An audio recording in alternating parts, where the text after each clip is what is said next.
முன்னிட்டு எங்களது அழைப்பினை ஏற்று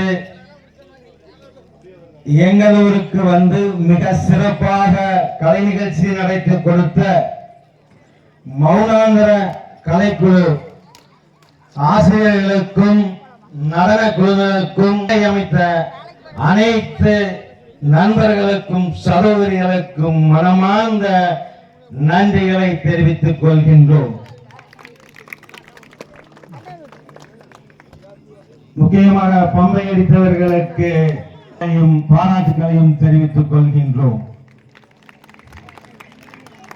வள்ளிக்குமியானது தமிழகம் எங்கும் உலகெங்கும் மிக சிறப்பாக நடைபெற்றுக் கொண்டிருக்கிறது, முன்னேற்றம் கண்டு கொண்டிருக்கிறது. அதற்கு ஒரு உதாரணம் சொல்ல வேண்டும் என்றால் 12 ஆண்டுகளுக்கு முன்பு இதே மண்ணில் இதே இடத்தில் கொடுமுடி அன்னை பாய்ஸ் இது போல ஒரு கலை நிகழ்ச்சிகள் நடந்து கொண்டிருந்தது. அதையெல்லாம் இப்பொழுது நினைத்து பார்க்கும் போது வேதனையாக இருக்கிறது. உண்மையாக சொல்கிறேன், இதே இடத்தில் 12 ஆண்டுகளுக்கு முன்பு கொடுமுடி அன்னை பாய்ஸ் என்னமோ பேரெல்லாம் மறந்துட்டோம், அந்த அவர் நீங்க இதே இடத்துல உண்மையான நடனம் இருந்தது. நாடு அன்னை பாய்ஸ் அன்னை ஆனம். ஆனா இவர்கள் மாற்றத்தை ஏற்படுத்தி இருக்கிறாங்கன்னா அதுக்கு நம்ம முருக பெருமானோட அருளும் நம்ம வள்ளியாக கும்பிடக்கூடியது வள்ளியம்மையோட அருள் மிக அதிகமா நமக்கு கிடைச்சிருக்கு.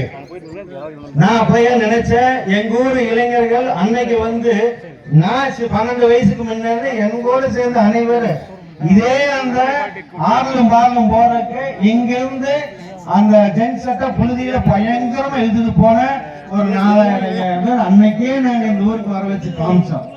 ஆனா இன்னைக்கு எங்களுக்கு அதையெல்லாம் நினைக்கும் போது வெக்கமா இருக்குது, துயரமா இருக்குது. இன்னைக்கு நம்மளுடைய இளைஞர்களும் ரொம்ப அற்புதமா ஆடிட்டு இருக்காங்க.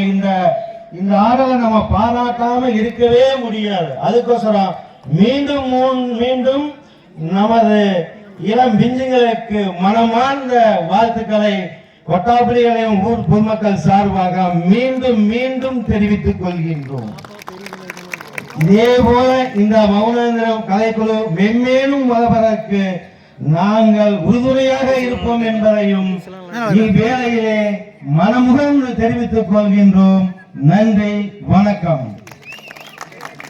ஒரு மனதில் எந்த எதிர்பார்ப்பும் இல்லாமல் நீங்கள் எங்கெங்கும் சென்று ஆடிக்கொண்டிருக்கும் எங்களோட பரிசு பெரிதல்ல, எங்களுடைய நினைவு பரிசாக நீங்கள் அதை ஏற்றுக்கொள்ள வேண்டும் என்று தாழ்மையுடன் கேட்டுக்கொள்கின்றோம்.